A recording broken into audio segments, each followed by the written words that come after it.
y entre la familia y la sociedad. Ahora, hablando del derecho de familia, también vimos cómo la palabra familia tenía varios, digamos, implicaciones en cuanto a su origen etimológico. Decíamos que no se habían puesto de todo de acuerdo con los autores, pero que las expresiones más conocidas, aceptadas como tal, como posibles raíces del derecho familiar, la raíz fame que significa hambre, ¿no? Por ser el hambre, la necesidad que el hombre puso satisface en el hogar. Entonces, esa casa, ese hogar donde viven esos miembros de la familia y donde uno va y come y satisface su hambre, a eso le llaman familia. Pero, eso para Taparelli. Pero dijimos, hay otro jurista memorable que consideraba que la palabra familia, lo más probable para él era que viniera de la raíz latina famulus. Famulus, que significaba ¿qué? Siervo. Siervo, sirviente, de alguien. En este caso, del padre de familia, que era el dueño, hemos dicho, de vidas, de haciendas, que podía hacer y deshacer en el hogar, que todo dependía de él tenía una triple autoridad. Hemos dicho, la marital potestad sobre quién, sobre su esposo, ¿no? La domino potestad sobre sus esclavos y la patria potestad sobre sus hijos. De tal manera que incluso como se casaban las nueras, todos los nietos, todos vivían ahí, todos dependían de él. Era como una especie de patriarca. Bien. Luego vimos también lo relacionado con las etapas por las que había pasado la familia. Se puede hablar de la evolución histórica. Dijimos históricamente la familia ha pasado por varias etapas, que la familia de hoy no es la misma de antaño, ¿no? Tenemos otras tradiciones, otras costumbres. Imagínense si se levanta un padre o una madre del medioevo, se asustaría de vernos, ¿verdad? De repente porque no nos amoldamos, ¿no? Hoy, por ejemplo, antes una mujer no podía ir ni sentarse en un restaurante, en una cafetería, si no todo el mundo la censuraba, la veía que va con su marido o va con su familia. Hoy para eso yo tengo hambre, que me importa, ¿no? Paro de gusto, saco. Si quiero mirar una película, me voy, pago mi entrada, se acabó, ¿no? De una manera somos más libres que antaño. Entonces, las costumbres han cambiado, han variado. Me quiero ir de viaje. No, espérate que te tienes que ir con tu papá. Me voy de cara, me voy a una pasantía, tomo mi avión, llego y se acabó, ¿no? Y no hay que vuelta a llegar al asunto, ¿verdad? Bien. En cambio, pues en esos tiempos eran otras las costumbres. Entonces, a lo largo de los tiempos, de modo general hemos visto que la familia ha pasado por tres grandes etapas. Ha habido la familia matriarcal, la familia patriarcal y la familia romántica que en los últimos tiempos.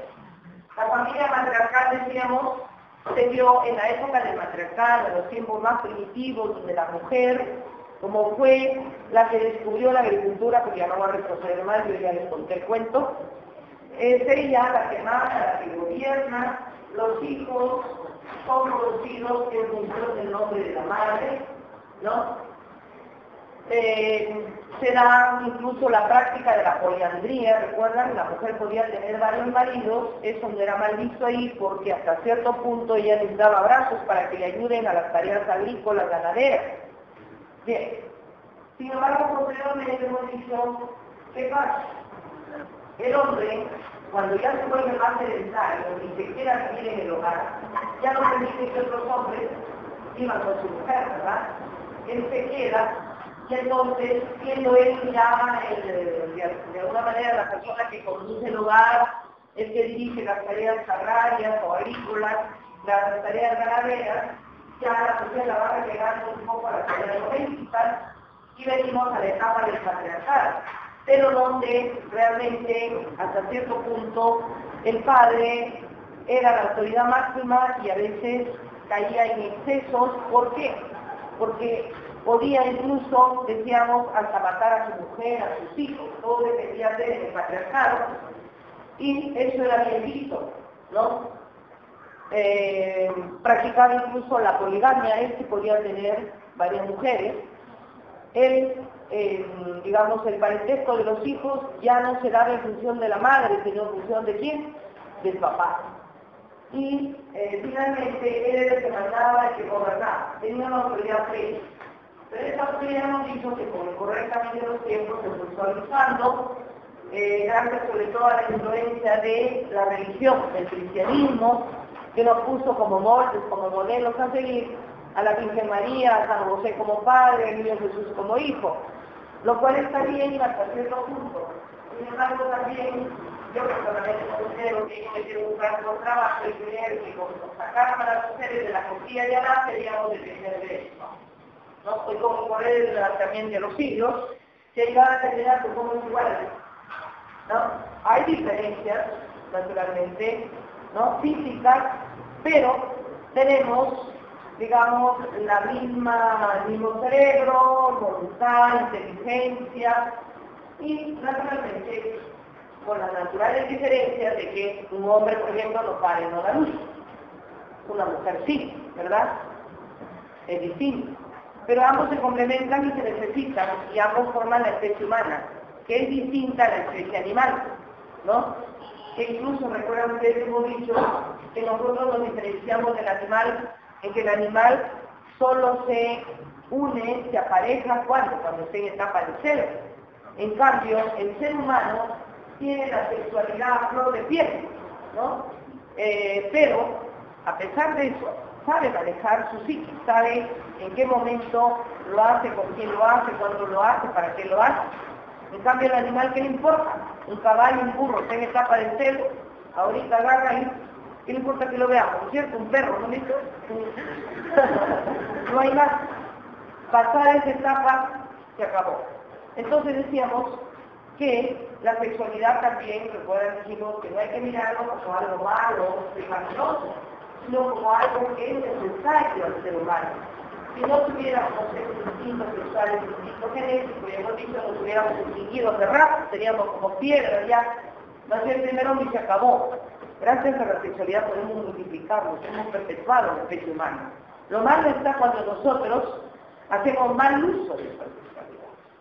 Y nos convertimos casi en animales, por eso el ser humano es más animal cuando no se deja llevar por la sexualidad. Lógico. Uno sabe en qué momento lo hace, ¿a quién se le ocurre hacer eso? Pues cualquiera nos lo agarra palo, es salvaje, dice, ¿qué es eso? ¿No? Lógico, no nos cabe en el cerebro eso, ¿verdad?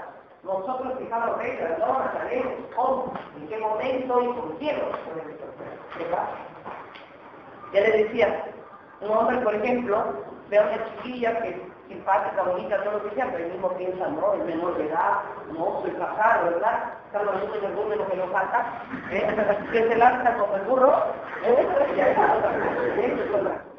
porque lógico, ¿no? Ya les decía, si hay algo virtuoso en nuestra sexualidad, es que nosotros, a diferencia de los animales, y a diferencia incluso de las plantas, que les he dicho, las anaeróbagas, que son las que se reproducen, ¿qué ocurre? ¿No? Las plantas no se mueven, es la única diferencia, pero su polinización se realiza directamente, ¿no? El polen cae sobre el ovario que está maduro y pum, capta y sale el fruto, sale una naranja, sale, ¿no? Cualquier fruto, ¿no? Y hay una polinización indirecta, por la cual el viento, la lluvia, las aguas se llevan las semillas y pum, caen en un lugar, florean y nacen las plantas, ¿no? ¿Qué serían nosotros las mujeres o ustedes los hombres si tuviéramos una polinización? Imagínense, los pobres no sabían de dónde están sus hijos, ¿no? No les desperdigamos hijos. O la mujer, imagínense que no supiéramos de quién, qué pasó. Eso es lo maravilloso del ser humano. Por eso el ser humano se dice que es el rey de la creación de alguna manera. Bien. Otra de las cosas que digo, creo que fue lo relacionado con el derecho de familia. Antes de eso, las características de la familia, que no es lo mismo que las características del derecho de familia. Las características de la familia es que la familia tiene carácter de condición natural. ¿Por qué? Porque está basada en ese instinto genético del hombre de perpetuar su especie, ¿no? La familia, hemos dicho, que no es obra de la ley, no es propiedad de ningún Estado, ¿no? Sino que la familia existe desde que apareció el primer hombre sobre la tierra. Hemos dicho, desde el punto de vista biológico, la familia se origina en base a la unión de los sexos. Desde el punto de vista jurídico, ¿cuándo hay familia? ¿Cuándo se origina la familia? Cuando se da el matrimonio, ¿verdad? Bien, ahora, tiene carácter también, hemos dicho, la familia necesario. No necesario, ¿por qué? Porque los miembros que nacen dentro de una familia, cuando el hombre nace es el más indefenso, dice, de la criatura. Pero cuando crece se convierte en el rey de la creación, y es así. Imagínense por un momento una mujer que dio a luz un niño y lo deja ahí sin amamantar, sin abrigar. ¿Qué pasaría con el niño? Muere. En cambio, imagínense un ratito, la gallina, el perrito o la perrita, está preñada, para el perrito, sale de del útero, de la bolsa materna ahí, ¿y qué hace el perrito? ¿Se muere? ¿Qué hace? Empieza incluso a caminar, ¿no es cierto? Lógico. El pollo pica ya está pasado 21 días que ha incubado. ¿Qué hace el pollito? Sale y el solito no se reinicia. En cambio, el ser humano es el más débil de la criatura. ¿No? Hasta podría morir. Por eso necesita desde un comienzo tener una familia que lo amamante, que lo abrigue, que lo... El ser humano recién al año está en condiciones de ¿qué? De caminar, ¿verdad? De desplazarse, ¿verdad? En cambio, un alimento al medio está el corto, ¿cierto? Y él se la diseña y come, después, pero claro, ¿no? Cuando crece, ya decíamos, se convierte en el rey de la creación, capaz de dominar a todas las plantas, a los animales, porque la inteligencia, el entendimiento, el razonamiento, si está lloviendo, te cobijas y dices, va a pasar por aquí el agua del río, pues su hombre sea, ¿no? Ahí es azotea, ¿verdad? Y el hombre por eso se ha podido sobrevivir al resto de las especies, ¿no? Digamos, animales y vegetales que han existido. Nosotros han pasado miles y miles de años y el hombre ha ido cambiando, evolucionando de alguna forma. ¿Por qué? Ya dijimos también que hay una obra de Gordon Chande que dice que esa sería la historia donde él dice que al comienzo el ser humano caminaba en 4 patas y incluso se defendía a mordiscos. Nos quedan rezados en la mandíbula. Dice que la mordedura humana era fatal, mortal, ¿no? Y a poco aprendimos a erguirnos, a caminar en 2 pies, a eso, ¿no? Y entonces, en eso le hemos ganado al resto de las demás especies. Pero hay otra cosa que han contribuido al desarrollo del cerebro humano. Cuando el hombre empieza, ya deja de ser carnívoro y empieza a comer carne. La carne lleva al desarrollo del cerebro humano, se convierte en un sano, ¿no? Bien. Ahora, luego de ver esto, hemos dicho entonces que tiene carácter natural, tiene carácter necesario, la familia es fundamental para que el hombre se desarrolle, aprenda valores, aprenda a amar, a querer, a todo. Y tiene carácter económico. ¿Por qué? Porque la familia, dentro del seno familiar, ¿qué se hace? Se trabaja, se produce, se consume. Hemos dicho que las familias forman la base de los pueblos, por eso se dice que es la célula fundamental, vital de la sociedad, que la familia hay que cuidarla, que dependerá de la familia la existencia de los estados. Así es. Bien. Y otro punto creo que tratamos en este momento también al hablar del derecho de familia, las características del derecho como derecho de familia. Lógico, que tiene el carácter natural. ¿Por qué? Porque el derecho, ¿qué cosa regula el derecho a familia? Cuestiones que se relacionan con hechos muy humanos, como son el nacimiento de los hijos, ¿no? El matrimonio, se relacionan con los deberes que tienen los padres para con los hijos, alimentarlos, sostenerlos, educarlos. Tiene carácter natural. Son las reglas que dictan ustedes se refieren a hechos que sin conocer el derecho, decíamos, así sea el más salvaje de la montaña, sabe que si trae un hijo al mundo, ¿qué tiene que hacerlo? Amamantarlo, cuidarlo, sostenerlo, educarlo, enseñarle a que sea sus artes, la caza, la pesca, ¿no? De lo que vive, pero se hace responsable. Bien. Luego también dijimos que el derecho de familia tenía carácter de derecho local, regional o nacional. ¿Por qué? Porque las normas que contiene el derecho de familia, hemos dicho, no son, digamos, contrarias, no pueden ser contrarias a las costumbres, a la filosofía, a la manera de ser del pueblo para el que se legisla, ¿no? Siempre las normas de derecho de familia lo que hacen es recoger lo que es tradición, costumbre, hábitos dentro del grupo humano. Les ponía un ejemplo extremo, ¿no? Que decía, ¿qué pasaría si a algún congresista se le ocurriera aprobar a estas alturas, ¿no?, la práctica de la poliandría, que todas las mujeres pueden tener varios maridos? ¿Qué les apuesto que los hombres saldrían, ¿no es cierto?, ahí a protestar? ¿Qué es eso? ¿Cómo va a ser? ¿No? Porque no nos cabe en la cabeza, nosotros estamos educados bajo una forma monogámica, ¿no es cierto? O que se le ocurriera a un congresista aprobar el matrimonio poligámico, que el hombre pueda tener varias mujeres. También, ¿quiénes serían de alguna manera las afectadas, las que, claro, no? Porque había beneficiarios, ¿no? Seguro que sí, ¿no? Así es. Y ahorita nomás, el gran problema que tenemos de la existencia de personas gays, o lesbianas, o personas, ¿no?, que quieren y marchan y hasta se hacen escándalos porque dicen que los marginan, políticos se marginan, nadie los margina. Porque al hacer un grupo, hasta donde nadie le pone barreras, con café, hay que no pueden heredar falsos. ¿Por qué? Porque sencillamente, si está con una persona y esa persona quiere, pueden comprar a ellos una casa, con condominio. Si el hombre no se puede, quiere dejarlo un legado, lo puede dejar. No hay problema. Sino que, claro, de alguna manera, son formas de hacerse notar, y lógico, la sociedad peruana, por ejemplo, de acuerdo a sus creencias, se resiste a ello, ¿no? Y en parte tenemos razón, ¿por qué? Por más que un hombre se case con otro hombre, jamás van a poder tener hijos.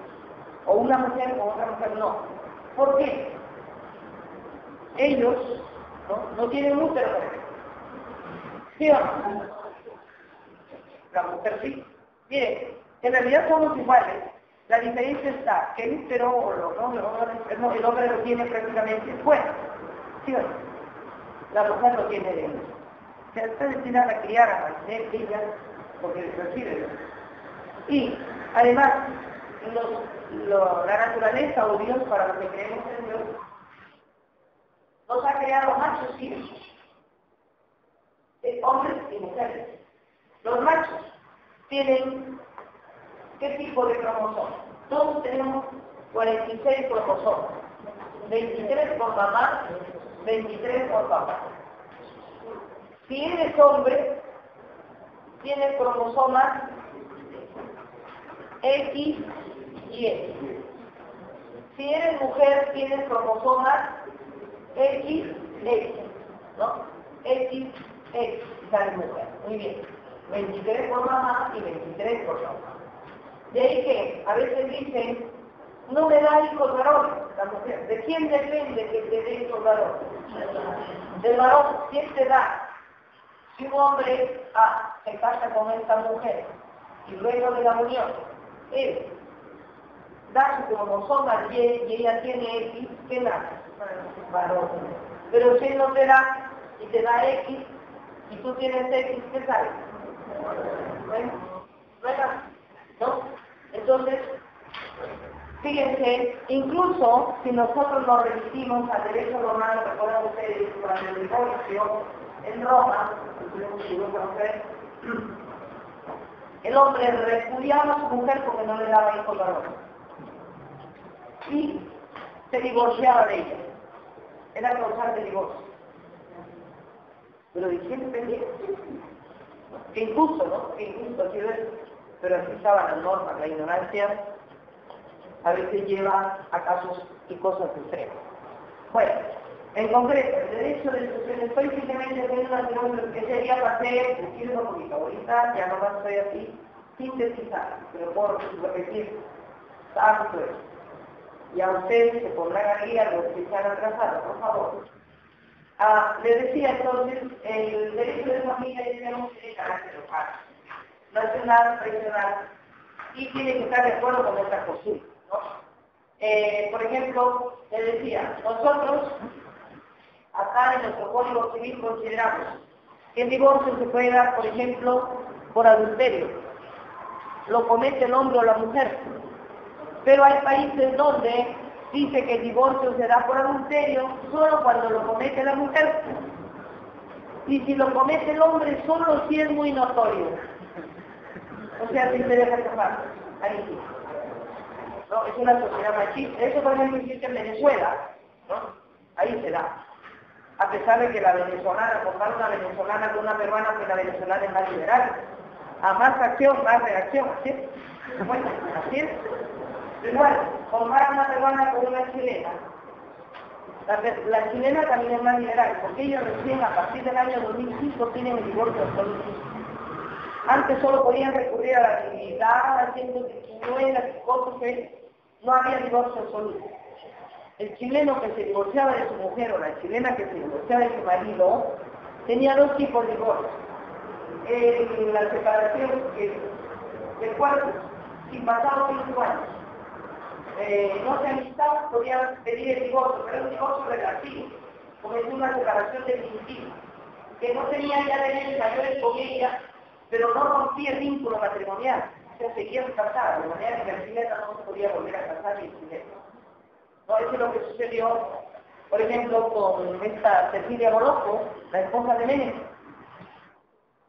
Ella había sido casada, ha sido Miss Universo, chilena, y se divorció en Chile. Pero Menem se enamora de ella, quiere casarse. Se casó en dónde? En Argentina. En Argentina también cuando Menem está, en Argentina existía solo el divorcio relativo, no era absoluto. Pero comparen Argentina con nosotros. ¿Quién es más puritana de alguna forma? La peruana, no es más, ¿no? Pero a veces también, pero ahora ya también andamos por ahí, ¿no? La gente ya está, ajá, muy liberada a ratos, ¿no? El otro día me contaba, que no sé si me conté aquí, una colega que me dice, me fui a un congreso, un evento, me invitaron ahí a una casa, porque yo me iba a ir a un congreso, y dice que ve que la niña tenía 17, 18 años en la universidad y no sé qué. Ay, papi, hola, ¿qué tal? Se va a quedar pena a dormir, carajo, abrió la puerta y me quedó su puerta. A ver, hágalo aquí una vez usted. Ni la madre cojada, no sé qué, para matarlo con todo, ¿verdad? Bien. Son costumbres, pues. Cada país tiene de acuerdo a su idiosincrasia. Ellos tienen mucho de italiano, europeo. Los chilenos tienen mucho de alemán, nosotros tenemos de español, de árabe, de más, ¿no? ¿Saben? Nosotros tenemos, por eso incluso hasta tenemos, ¿no? Un poco, somos más morosos, el español es un blanco, pero es un blanco no tan blanco como el resto de, ¿no? Los noruegos y los es porque tienen de árabe. Los árabes dominaron a los españoles por 800 años, 8 siglos, imagínense cómo cambió ¿no? Toda la estructura genética. Y se liberaron gracias a lo nuestro. A nosotros nos dominaron 300 años. Pero han estado acá de manera cerrada, ¿no? Incluso los apellidos que tenemos tienen su identidad. A veces la cara aparentemente no se confunde, ¿sí? Aunque el español es bien chiflado, se cree, acá viene de un completudo y se cree, ¿verdad? Arrogante, tenemos eso muy, ¿no? Y no, que voy a trabajar, y esas cosas, no me desdoro, y un poco así, ¿no? Por eso España casi no ha progresado. Ha vivido del turismo, pero no ha logrado desarrollar su industria a gran escala. Por eso se ha caído. Nosotros no podemos, al que hablan de turismo, simplemente vivir de turismo, porque eso es consumo, pero no es producción. Tenemos que aprender a desarrollar, ¿no? Nuestra industria. De ahí que el otro día salió incluso que en el Perú hacen falta soldadores. No hay soldadores de soldadores, para que hagan todos esos canales y todo, unan todas esas rieles y todo lo que estamos haciendo. Tienen que traer colombianos, tienen que traer chilenos. ¿Por qué? Porque tenemos que darle ganar a otras personas para que manden su dinero en su lado cuando debiera quedarse con nosotros. Hace falta. Nos faltan ingenieros también, ¿no? Mecánicos, metalúrgicos, no los hay casi. Hay, pero bueno, como dicen, un poco se aprende mirando y se acabó. En cambio, el ingeniero es aquel, digamos, profesional que estudia todas esas materias y sabe por qué debe utilizar tal cosa, por qué no debe utilizar mercurio, por qué no. Es un científico de eso. Eso hace falta también. Y aún así, hacen falta carreras cortas. Hoy todo el mundo cree, ¿no? Solo la universidad es lo que vale, ¿no? Hace falta institutos tecnológicos. Hacen falta institutos. Pero bien implementados. Porque si van a poner un instituto tecnológico donde voy a formar a un mecánico y me voy a dibujar el carro, que el motor tiene antique, tiene que tener el motor, señor, que lo arme lo destape. Así es. Así era antes de educación, así nos daba. A pesar de que no sabíamos mecánicos, pero los colegios nacionales eran los más implementados. No se ha invertido en educación. Y eso nos hace falta. Nosotros tenemos todo. El mundo nos mira. Perú, ahí mismo a veces se le empiezan a... ¿no? Ahí está el las parroquias de Perú, comida, alimento, todo el mundo piensa, ¿cierto? Pero hay hambruna también. Hay que estar. Necesitamos desarrollar, a nosotros no nos falta nada. Cuando los españoles llegaron acá, creían que habían llegado al paraíso. Tenemos todos los climas, todo tipo de animales. Nosotros le hemos dado de comer al mundo. Nosotros hemos domesticado. ¿Cuántas clases? La papa era venenosa. ¿Quién la domesticó? ¿Verdad? Nosotros hemos tenido todo el tahuantinsuyo que abarcaba hasta cerca de la Patagonia, la Argentina. Chile, todo eso ha sido territorio de nosotros. Así que nadie nos puede decir que nosotros hemos sido civilización, cultura. Nosotros lo hemos nacido ayer, incluso ya comprobamos que Caracas tiene tantos años de antigüedad como Egipto. ¿Qué nos falta? ¿Qué nos falta? Decisión, inversión en educación. En hermanos, en sobrinos, estudien. ¿Cómo que estudien? Hay aspectos tecnológicos que deben crear. Lo que pasa es que un poco no nos hemos educado por ahí y no hemos invertido en educación. ¿No? En laboratorios, en cosas, tenemos que invertir. Y tienen que durar más las horas de estudio. ¿Cómo sé que estudian 3 o 4 horas por medio? Han estudiado 8 horas seguidas. Así, mañana y tarde. Si los quisieran estudiar mañana y tarde, ahora que les quieren dar comida ahí, al norte, ¿no? El Colegio Nacional se llama Pobreza, sería para ellos la gran inversión. Pero no porque se vayan al mediodía, no, tienen que hacer más infraestructura, más colegios, que se queden ahí, salen a la 1, comen ahí, chivatean un rato, ponen a la mar, lávense su cara y ahora ¡pum!, a estudiar hasta las 6 de la tarde. ¿Ustedes creen que saldrían con ganas de ir a fastidiar a la gente? No, salían ya desgraciando, botando humo. Y encima sábado. ¿Y qué nos enseñaban? Aunque sea coser, hacer ojales, todo. Hacer rulos, a los jóvenes se llamaban metalurgia. Les enseñaban. Los muchachos salían con una carrerita. Hoy no saben que llamaron un martillo. Salvo cuando marcos. Es otra cosa. Vamos más. Disculpen que diga esto, pero el derecho de familia tiene que ver con estas cosas que forman parte de la subsistencia humana y de lo que realmente la familia necesita hacer. ¿No? Sí, tenemos que ser conscientes de esto. Bueno, entonces, decíamos que el derecho de familia tiene ese carácter personal, local, nacional. Nosotros no podemos guiarnos simplemente por lo que en otros sitios hay, ¿no? Es como ahora que están con el negacionismo que están, ¿no? Que quieren dar una ley que no puedas tú opinar, tiene ni sentido aquí. Es que estamos siguiendo la corriente alemana. ¿Se acuerdan ustedes el derecho penal del enemigo de Jacob? Es decir, los alemanes tienen a esto. Y esto yo lo considero que es el para el Estado o me lo bajeo. lo van a conocer. Sí, así no es. Así no es, porque el ser humano tiene derecho a pensar, tiene derecho a opinar, tiene derecho a expresar. Allá tú te acoges a las consecuencias, pero no poner generaciones no puedo decir nada. Y si por ahí, por casualidad, hay un loco autista que dice, sí, o no, otra cosa, porque la verdad una lo mata. ¿Ah? O lo condenan, es delito. No se puede. Tiene que revisarlo bien. No podemos dejarlo llevar, porque algunos se han ido becados a Alemania y vienen con la novedad y quieren aplicar. ¿Cómo vas a aplicar un derecho que es ajeno a nuestra mentalidad, a nuestra filosofía? No puede ser. El derecho, como decía Federico Savigny, tiene que estar acorde, ¿se acuerdan el autor de la teoría domiciliaria? Con el país para el que se elegir. No puede ser contrario. El otro día no sé si en el comentario decía, por ejemplo, vamos a poner el racismo. ¿Qué ocurre? Si una mujer se queda viuda más de 3 veces, ya no le permite casarse una cuarta vez, ya no. Porque no, muy es como abre de mala ¿no?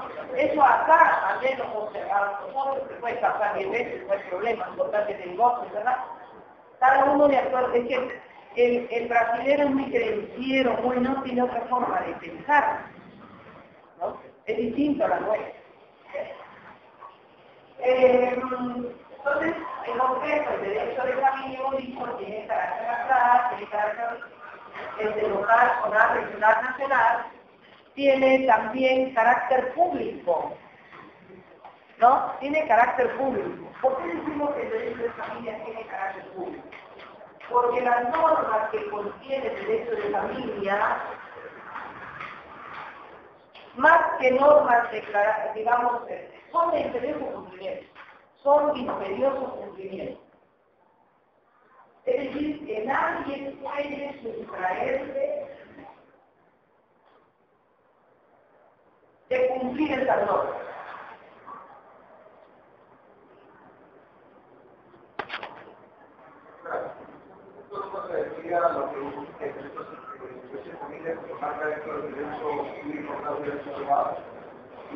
No, ya vimos el otro día, también hablamos de la evolución del derecho de familia, ¿no?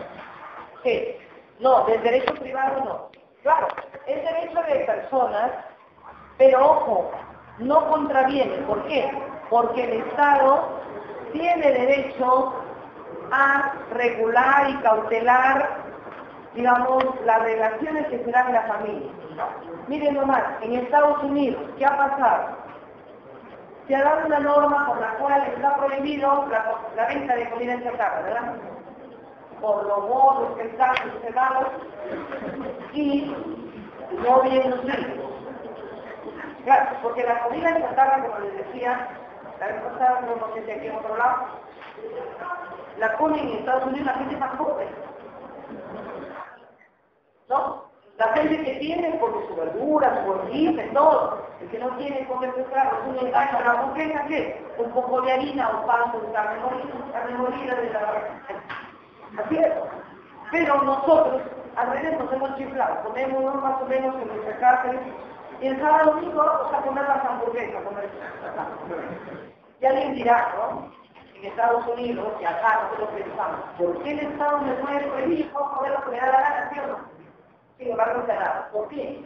Porque de alguna manera el Estado tiene derecho de cuidar ese capital humano. ¿No? Las enfermedades que hay ahora es puro diabetes.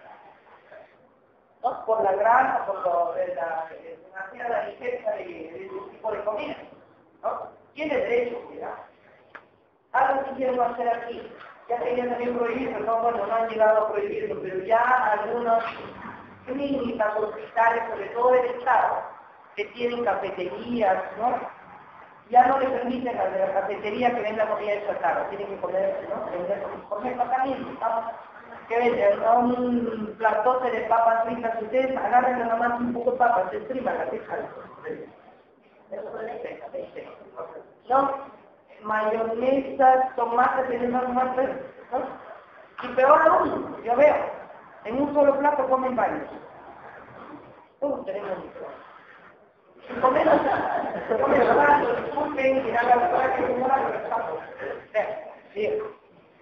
Bueno, si no hay, compramos uno y que nos pusimos aquí por parte, ¿no? Para sacar, ahí se compra. Incluso ayer salió en el periódico que la acusaron del mal de enfermedades hepáticas y de Lima. Hepatitis. Pero porque también llevamos una vida religiosa, comemos cualquier disparate. Además, todo el día la pasamos viajando, miren los microbios nomás que deja la gente ahí. Tenemos, y a veces no hay tiempo o no hay donde lavarnos, tenemos que comernos un llamo. Ya se vuelve casi endémico. A medida, entonces le pasa así. Por eso hay que tener cuidado, la higiene es fundamental. Lo mismo acá en Lima hay leprosorio. Hay bastante leproso por acá, por esta zona de Huachipa para adentro, hay leprosorio. Pero hay gente que tiene una enfermedad, que ustedes saben, incluso es contagiosa. Y es transmisible, la psicodelia, tiene dos cosas. Hay dos tipos de lepra, la lepra húmeda y la lepra seca. La lepra seca aparentemente no lo ves compras, la lepra húmeda no. La gente va y encuentra para ellos que se han agarrado y ellos no saben. Ahora pues uno se pone a pensar hasta en el asiento, ahora y así es. Entonces, uno tiene por eso que autodisciplinarse, tiene que aprender a formar así, desde chiquito a los hijos, la higiene, todas esas cosas, eso está en nosotros, tiene que estar en la familia. Entonces, el Estado, en lugar de vernos qué programas hay ahora, guerra, guerrillita, no sé qué disparate, cocina y media, que vemos, puro novela, puro enlatado extranjero, que nos viene inclusive a querer meter que el cuñado se case con la cuñada, que no lo visto, entonces no, a veces sin querer, que yo estoy viendo como es, pues a mi edad ya nada me sorprende, pero así es la cosa, así estamos. Cuando el Estado debería invertir en programas, ¿no?, de propaganda, en eso también, pero más que invertir, debe ser obligación ciudadana. Todos los canales de televisión que tengan, que siquiera dediquen una hora, entonces, a difundir valores de distintos tipos. Por ejemplo, han visto una propaganda que a mí me gusta. Esta del Sodimac, a pesar de que ¿no? Está bonita, ¿verdad? Donde se ve realmente, ¿no?, cómo el hombre contribuye a esas grandes ciudades, ¿no?, desde el que construye, el electricista, ¿no? Es hermosa realmente esa propaganda. A mí me gusta personalmente, digo, pobre gente, ¿no? Y ese pobre obrero a veces no tiene ni dónde caerse muerto, no hay nada. Entonces meditar, analizar, siempre hay que analizarlo, ¿no? Y eso es lo que nos falta, difundir, ¿no? Lo mismo sacan, a ver, ¿qué propaganda sacan? Una cerveza, hay una cantidad de gente, las chicas con su brama, a esa le pagan para que salgan ahí, que creen, que así miren, bueno, algunos sí sacan. Lógico, hay que pensar, ¿no? Mira, hay como sin nada, se creen de la hay por el caso de cerveza. Nunca hay que ser del montón. Nunca hay que ser del montón. Tampoco voy a ser cifrada, pero no, lógico. ¿Tú crees que un muchacho que ve lo hace con? ¿Tú crees que va a querer para más de sus hijos una borracha? Lógico. Lo cual no quiere decir que hay un accidente como incluso ya salió el otro día, vieron esa propaganda en el Perú. Los niños se empiezan a beber a partir de los 11 años, de 11 a los 13 años. Y saben hasta qué edad se desarrolla el cerebro humano, hasta 25 años. ¿Y cuánto se han dado unas bolas, Dios mío, cuántas neuronas se han dado? Por eso que hay muchachos que uno los ve, que sean, digamos, bajitos, que se le caen abajo, pero como papá no te entra, claro, lógico, también de dónde no. Hay que cuidar. Andarlo con un que quieras tomar una cosa de esas, mejor bien, ¿no? Imagínate, con 4 soles, no sé cuánto costará una cerveza de eso, pues te compras 2 kilos de mandarina, ¿sí o no? Y te las comes. Medio kilo de mandarina, kilo de mandarina. Lo cual, como digo, lo que dice, hay cosas. ¿O por qué acaso ese alcohol nos hace bien? No, a nadie, a nadie. Incluso el alcohol dura en el cerebro hasta 72 horas. Y hay gente que aparentemente ya le pasó la borrachera y tiene relaciones. Los hijos le pueden hacer bruto.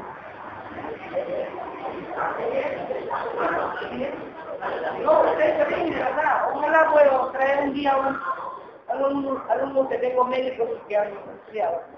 Lo voy a hacer, ¿no? Para que me ilustren sobre eso. Que cuidar mi cuerpo, ¿no? Mi familia, mis hijos, mi esposa, yo mismo. Hay que aprender a aprender. No nos podemos dejar llevar nada más por el boom de la publicidad. Y si digo esto es porque, como ya les dije el otro día, este curso no solo está destinado a dominarlo de la fe a la paz, ¿no? Sino también uno de los objetivos es mejorar nuestra vida personal, nuestra vida familiar.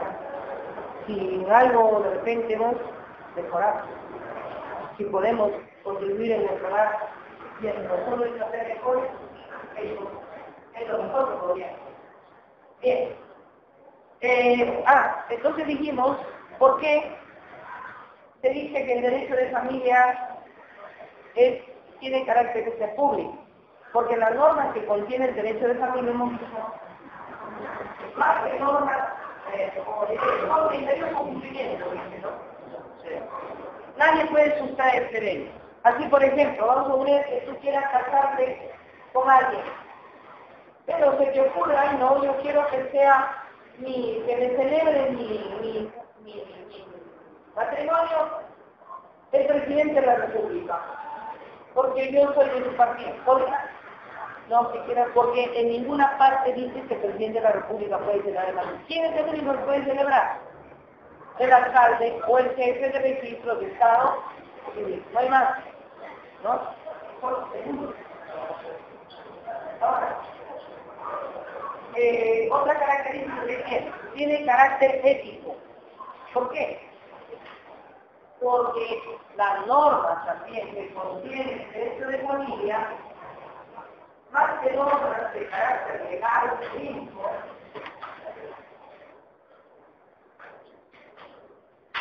son normas de carácter moral. Normas de carácter moral. ¿Por qué decimos que son normas de carácter moral? Porque tienen ese carácter ético, responden a las costumbres del grupo, a lo que el grupo considera bueno. Fíjense, la palabra moral viene de la raíz latina mores. ¿Qué significa mores? Costumbre. Por tanto, aquello que el grupo social considera que es una buena costumbre, eso es moral. Por ejemplo, se considera que es una buena costumbre saludar, ¿verdad?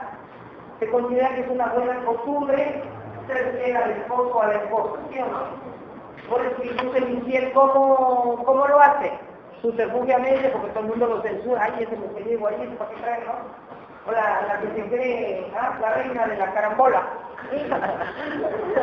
A todo el mundo dice, ¿qué pasa? ¿No? ¿Verdad? Así es. Entonces, fíjense, el derecho de familia, como derecho, normas, contiene normas más que de carácter jurídico, normas de carácter moral, que ha recogido de lo que es costumbre, de lo que el grupo social considera bueno dentro de la sociedad, ¿no? ¿Y cuándo decimos que es inmoral? Cuando el grupo también lo reprueba, ¿no es cierto? Considera que es malo. Por ejemplo, en el grupo humano, llámese en nuestro pueblo, en nuestra ciudad, nadie puede considerar que sea bueno que el padre abandone a sus hijos, que no les pase alimento, ¿cierto? Eso lo consideramos inmoral. Y el legislador lo que ha hecho es recogerlo y plasmarlo como norma para evitar que alguien quiera, digamos, sustraerse de esa obligación. Si alguien no pasa a sus hijos alimentos, ¿qué puede hacer la parte agraria? En este caso, vamos a la madre que es la que de alguna manera protege a sus hijos que son menores de edad, reclamar a nombre de ellos alimentos para esos hijos, ¿verdad? Para eso. Para eso se crea el derecho. Porque de lo contrario volveríamos pues a las épocas de las cavernas a hacernos justicia por nuestra propia mano, ¿no? Incluso hoy en día han visto el poder judicial está tan desprestigiado y a la gente no cree en la justicia, ¿no? ¿Y qué hacen? en Puno, en Cusco, ¿qué hacen allá? Agarran a los amigos al ladrón que han visto que ha robado, y como la policía lo suelta al rato, ahora ¿qué agarran? Lo amarran a un árbol, lo caratean y lo linchan, y lo dejan casi con el uso, como está mal, ustedes no pueden hacer eso. Nosotros hemos delegado todas esas funciones exclusivas, protectoras, garantistas, ¿en dónde? En la autoridad. El investido, como está de poder, puede emplear los mecanismos legales para sancionar a esa persona, pero lo que nosotros no podemos es hacernos justicia por nuestra propia mano. ¿Se dan cuenta? Entonces, esas normas que contienen el derecho de familia son normas de carácter más que todo ético, moral. Bien, ahora hablamos, bueno, ya esto también lo tocamos, ¿no? La evolución histórica del derecho de familia. Recuerdan, hemos dicho que al comienzo el derecho de familia formaba parte del Código Civil, siempre ha sido así, es una verdad incontrovertible, y recién fue en Rusia, la Unión Soviética, donde se decidió que el derecho de familia era regulado independientemente del Código Civil. Este ejemplo lo han seguido algunos países del área socialista, como Austria, Hungría, Checoslovaquia, y algunos países de América Latina, como ¿quién? Costa Rica, Cuba y ¿qué? Bolivia. En Bolivia no hay, dentro del Código Civil no encuentra derecho a familia, es un código aparte. Bien. En el Perú, ¿qué ha pasado? Nosotros siempre, desde que empezamos a legislar el derecho de familia, lo hemos adherido formando parte del Código Civil. Así fue en el Código del 52, hemos dicho, en el Código del 36, y lo es ahora en el Código del 84. ¿O ustedes lo encuentran independientemente? No, está dentro del Código Civil. Sin embargo, hay voces que se han levantado, clamando, reclamando, que se hace necesario que todas estas normas que tienen que ver con la familia, con el niño, con la sucesión, sean reguladas en el código aparte, el código de familia, ¿no? Que sería la mejor forma de proteger, de ayudar a las familias, de hacer más extensivos, más rápidos la solución de los problemas que hay. Es decir, eso está allí, todavía no se ha decidido ni se ha dicho nada sobre el particular. Bien, ahora vamos a pasar, hablar del derecho de familia en el Perú. ¿Qué ha pasado en el Perú? Ustedes saben que nuestro país históricamente ha pasado por tres grandes etapas. Tenemos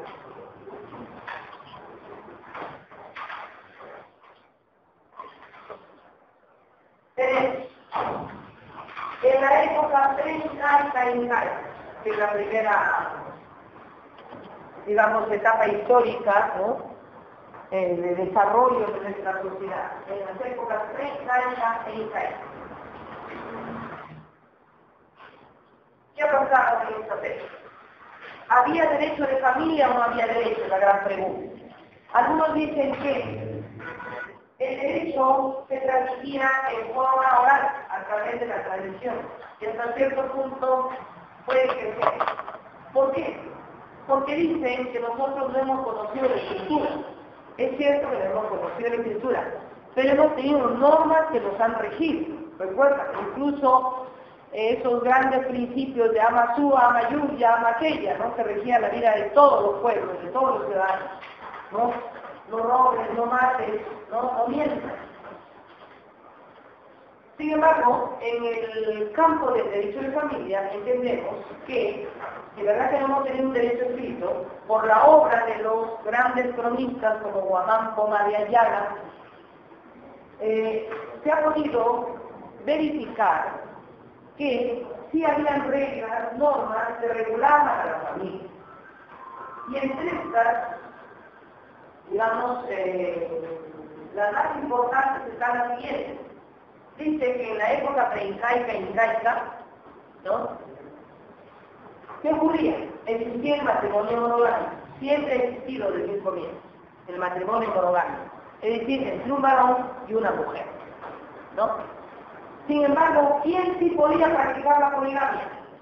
El Inca, porque era como decir el rey, no se creía el origen divino. Pero sí existió el matrimonio, digamos, ¿no? Monogámico. Otro. Era causal de divorcio, de ruptura del vínculo matrimonial, era adulterio. Era adulterio.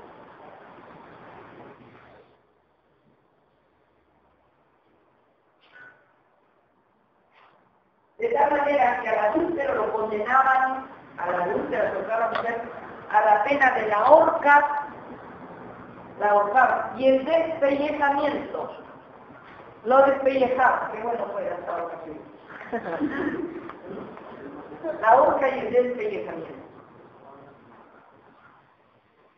Y solo le perdonaban, o sea, cuando, digamos, vamos a ver, el marido perdonaba a su mujer, bueno, tenían de aplicarle esa pena, ¿no?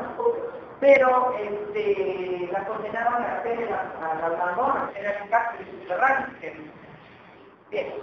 Otra característica que encontramos es que no estaba permitido el matrimonio entre parientes muy cercanos. El parentesco también era experimento, no podía casarse, por ejemplo, el padre con la hija, el hermano con la hermana, como decía. Pero eso sí, ¿quién sí podía hacerlo? El Inca, que se podía casar fuera con sus hermanas, las joyas. Consideraba que él no podía casarse con su esposa. Otra característica que encontramos es la siguiente. Que, por ejemplo, a la mujer no se le permitía que acariciara a sus hijos. Esa mujer no podía acariciar mientras amamantaba. Cuando amamantaba, lo ponían al niño en un hoyo, una especie de huequito ahí, y cuando fuera una loba tenía que darle su seno para amamantar. Pero no cariñarlo, porque dice que se criaba flojo, chocho. Es que ellos educaban al hijo para la guerra, ¿no? Por eso se dice incluso los españoles cuando vinieron acá decían que el indio era frío. Bien.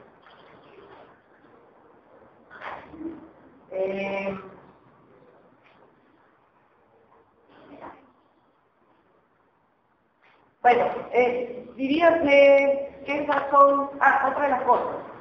Cuando un hombre se casaba con una mujer,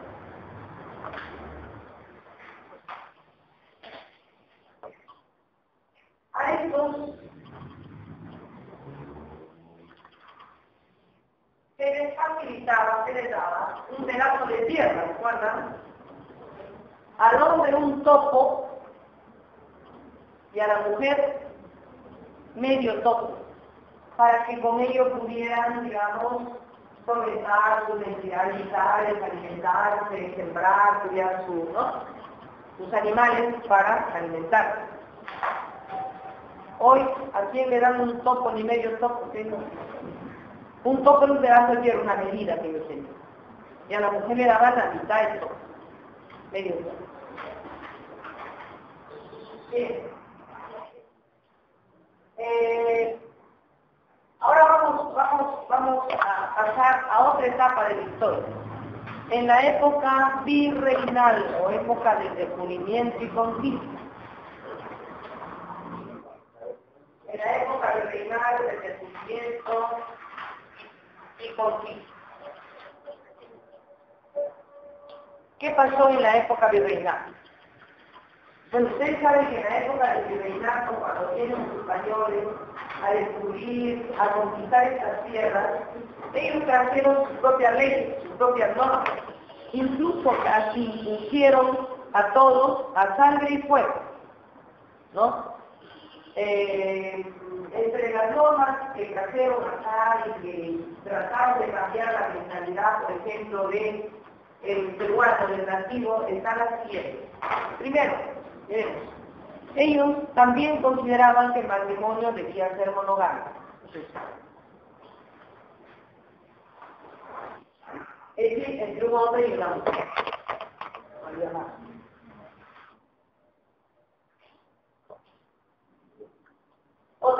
Otra característica que encontramos es que, y diferencia con el otro, los incas practicaron el matrimonio masivo, que es una de las características que no han puesto ahí, agreguen. Los matrimonios eran masivos, no los celebraba el Inca. Recuerda que reunía así como ahora que hacen los alcaldes que juntan a la gente para, ¿no? El matrimonio masivo. Otra característica que también va a diferenciar a la época de reinado es la siguiente. Los incas no permitían el matrimonio entre personas de distinto linaje. No permitían el matrimonio, es una característica de la época preincaica que lo diferencia de la época de reinado. Ellos no permitían el matrimonio entre personas de diferente linaje, de diferente alcurnia. Por eso es que se acuerdan esa obra que se llama Ollanta, y cuando quiere casarse la hija de Pachacútec con Ollanta, y a pesar de que era su general que le había dado grandes victorias, no le permite que se case. Y la condena a ella a vivir en las mazmorras, y ahí da a luz a su hijo, y después es liberada, ¿no? Por su hermano. No permitían el matrimonio de personas de distinto linaje. Otra característica que tenemos es que, hablando ya de la época de, digamos, de reinado, es la siguiente. En la época de reinado es lo mismo.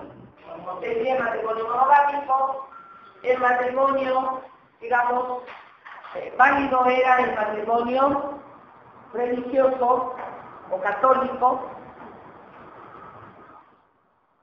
Otra característica, se permitía el matrimonio entre personas, no es hora de comer, niña, acá no se come, de distinto linaje. Ahí sí se permitía el matrimonio de distinto linaje. Entonces ellos consideraban que como el matrimonio es un sacramento sagrado, sacro, regido por Jesucristo, ¿no? Y que lo que Dios ha unido no lo puede deshacer el hombre, si se enamoraba un plebeyo de una de alcurnia, podía casar. ¿No? Por eso incluso se acuerdan Garcilaso de la Vega que casa, ¿no? Era hijo de una princesa india con un español, no cualquiera, un inmigrante que había venido de su tierra. Bien. Otra característica que encontramos era que el matrimonio era perpetuo para toda la vida, porque se consideraba que era sagrado, estaba bendito. Y que lo que Dios había unido no podía deshacerlo el hombre. El que se casaba para toda la vida. Sin embargo, sí existía la separación de cuerpos, ¿no? De tal manera que si se separaban porque había alguna situación a veces muy especial, incluso la mujer iba a vivir donde el hombre señalaba que ahí fuera su domicilio, a pesar de estar separada. Siempre se bonifica ustedes, más cerca, más afuera. Seguimos. Otra característica que encontramos en el derecho de familia es la siguiente. Tenemos que los hijos solo tenían todos los derechos, los legítimos, los hijos legítimos.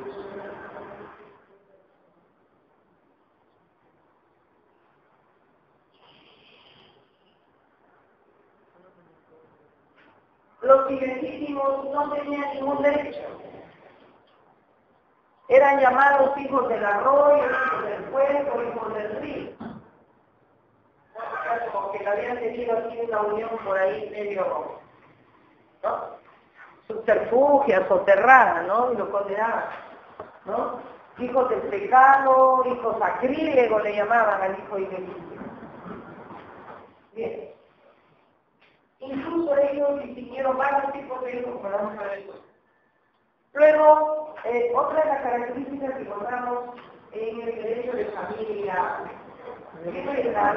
era que el padre era el jefe del hogar. Era el que ejercía la patria potestad. El padre del jefe del hogar. El código de 1984.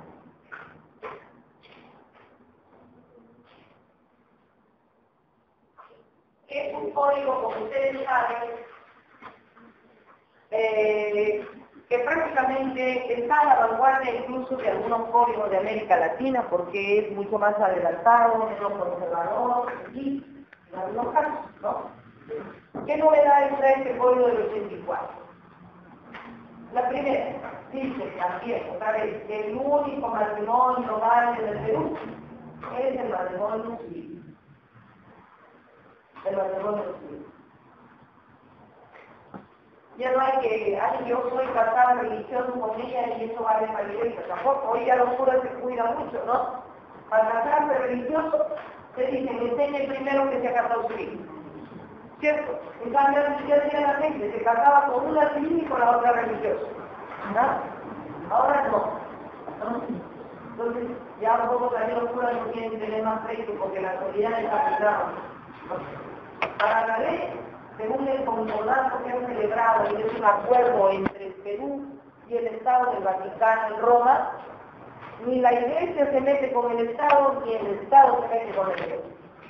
La ley de la Iglesia vale para los católicos y judíos. La ley que da el Estado peruano vale para, ¿no? Los peruanos se acabó. Para el Estado peruano, el único matrimonio válido es el civil. Si te casas religioso, te casas por fe, pero eso vale para la iglesia, pero no lo reconoce, ¿no? Bien, otro. El matrimonio puede disolverse por divorcio, que ya no se considera que es eterno para toda la vida, ¿no? Se disuelve por divorcio. Otra característica que encontramos es el marido y la mujer dentro del matrimonio tienen los mismos derechos, las mismas obligaciones, las mismas responsabilidades.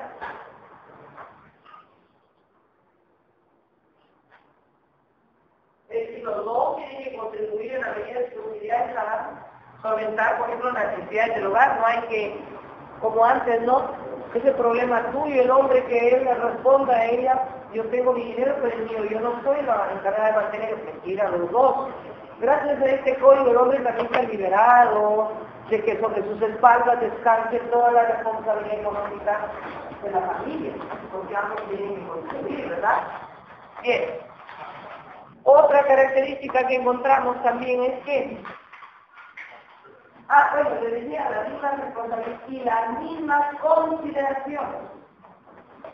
Las mismas consideraciones.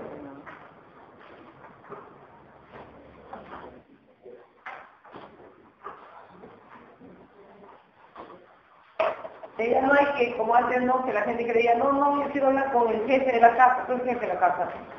¿No? Que ellos dicen así, ¿no?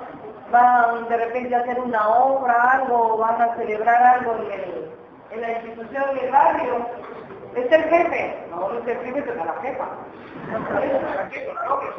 Igualito, tenemos las mismas consideraciones, los mismos derechos. ¿No? Otra característica que encontramos, que hoy por hoy ambos padres, los dos, ejercen la patria potestad sobre sus hijos. Ya no hay que yo mando y tú no, o cuando yo no estoy, ¿no? Los dos tienen la misma responsabilidad, la misma, esa es la patria potestad.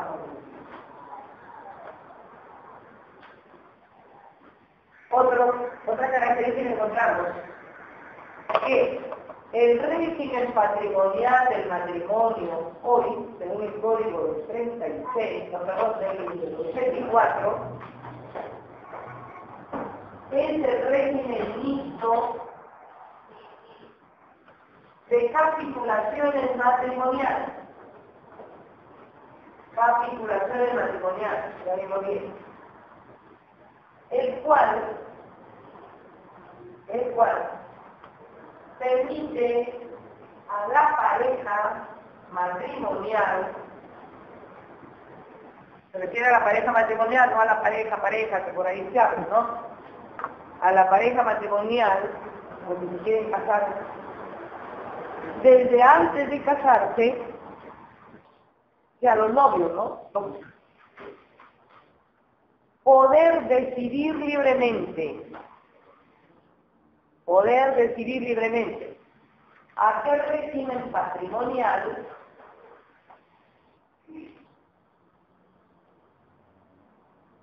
quieren adherirse.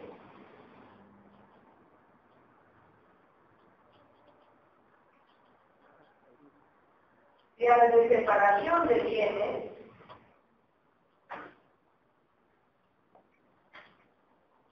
donde cada uno va a ser dueño solo de lo que compró, él y nada más. O sea, si tú te compras un carro es suyo y se acabó. Si compras una casa, tú es suyo. Ella no tiene nada, o él no tiene nada. Entonces, hoy podemos negociar, ya no es obligatorio, ya no es, ¿no? Irrenunciable. Hoy podemos decidir desde antes de casarnos, si nos casamos bajo separación de bienes, donde cada uno va a ser dueño de lo que compre, o si se casan bajo el régimen de sociedad de gananciales, o si se casan bajo el régimen de sociedad de gananciales. Es decir, en este caso, si eligen este régimen, van a tener dos tipos de bienes, ¿cierto? Bienes propios y bienes sociales. Bienes propios, ¿cuáles? Los que tú llevas al matrimonio, son tuyos. No porque te cases dejan de ser tuyos, ¿sí es cierto? Y bienes sociales, ¿cuáles van a ser? Porque tú compres ya estando casado, aunque lo compres tú solito porque, bueno, ella está dedicada a la tarea de los niños, no tiene ingresos económicos, y tú eres el único que aporta al hogar, aunque te lo compres tú solito a tu nombre, o lo compres a nombre de los dos, a medias va, con bienes sociales, ¿no? Bien. Otra característica importante es que todos los hijos tienen los mismos derechos, ya sean hijos matrimoniales o extramatrimoniales.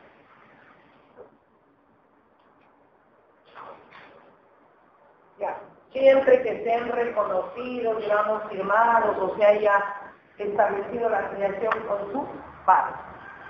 O sea, ya hoy no hay distingos. Si muere papá, vamos a poner, y deja 3 hijos de su matrimonio y 2 fuera de su matrimonio, todos reciben por igual. Ya no hay uno recibe por cabeza y el otro por estilo. Tienen los mismos derechos, ¿no? En ese sentido que se ha progresado mucho. Porque miren, antes de la creación del Código del 52, una vez proclamada la independencia del Perú, una vez que se dio la Constitución del año 28, bueno, siguieron rigiendo, como decía, esa ley española, y ¿qué ocurre? ¿No? Se nombró una comisión encargada de elaborar un código que estuvo a cargo de Lorenzo de Vidaurre. Y Lorenzo de Vidaurre presentó un proyecto de Código Civil. Y en materia de familia, por ejemplo, decía lo siguiente, ¿no? Decía, el matrimonio más que un sacramento es un contrato. Uy, casi lo pincharon el código, ¿no? Otro, decía, todos los hijos tienen los mismos derechos. El Estado, como el gran padre, no puede hacer distingos entre sus ciudadanos, ¿no? Otro, consagrar el derecho de la mujer a rebelarse contra la autoridad de su marido cuando éste abusara de su, ¿no? de este derecho. Ya saben, la peligresía, los curas, las noces, y todo el pueblo, y muchos que tenían, pues, no lavado el cerebro, se opusieron, pero este proyecto nunca prosperó, solo se quedó en proyecto. y han tenido que pasar, miren, desde el 34 hasta los 64, 100 años, él lo dijo 100 años antes, para que recién se reconozcan los derechos para los hijos. Por eso para mí, cada vez que lo veo en el colegio, para mí, Manuel Lorenzo de Vidaurre realmente ha sido uno de los más grandes juristas que ha tenido el Perú.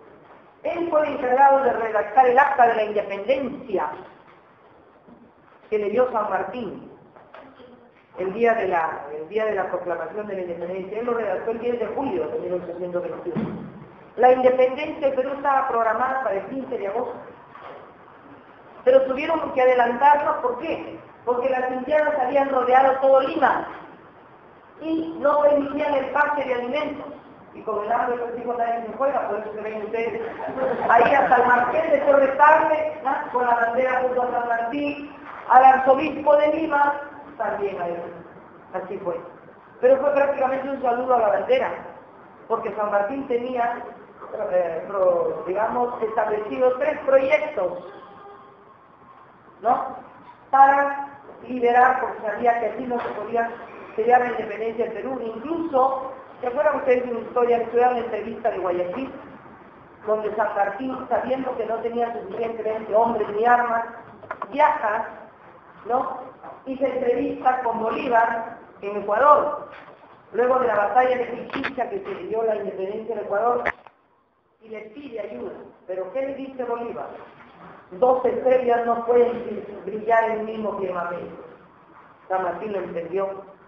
Se va, se retira el Perú, y recién llega a estas costas Bolívar, el año 1823. Y él ya, pues, claro, estaba un poco enfermo y delicado, porque tenía una enfermedad que era un poco pulmonar, algo así. Y el 24, con su fe en la cabeza de la batalla de Junín y Ayacucho, proclama y sella la independencia del Perú. Así fue. Así que, mientras tanto, no teníamos legislación, no teníamos constitución, él da el famoso estatuto, ¿se acuerdan de San Martín? El estatuto provisorio de San Martín era una especie de constitución, un marco del cual las normas se movían. Luego se da la constitución de los 78, se nombra Manuel Lorenzo de Vidaurre, y el relato de ese proyecto que produjo, pues, ¿no? Se canta de la familia, hoy, ¿cómo va a decir que el matrimonio? Y tenía razón el hombre, porque decía, más que un sacramento, ¿cierto? Instaurado es un contrato. Claro, porque el caso se puede llevar al matrimonio hacia la puerta, tiene primero haber convenido con una persona que hace esto que te quiere casar con ella, ¿no es cierto? Y por ahí se da, aunque te case el cura, la monja, quien sea. Pero, después, pero no soltero. Bueno, eso ligeramente más detalle no le puedo dar. Si quiere estudiar historia, lo estudia. Estos son mitos para que ustedes vayan, si quieren investigar más, investiga esto, ¿no? La historia es riquísima, nos ilumina y nos permite no cometer los mismos errores, y también nos permite decir o decidir cuando creemos que estamos descubriendo la pólvora, que de repente ya había algo, y así nunca se dio. Así es. Bueno, ya no es hora. Sí, tarea, sí he visto, bueno. A ver. Por acá no, por ahí empezar.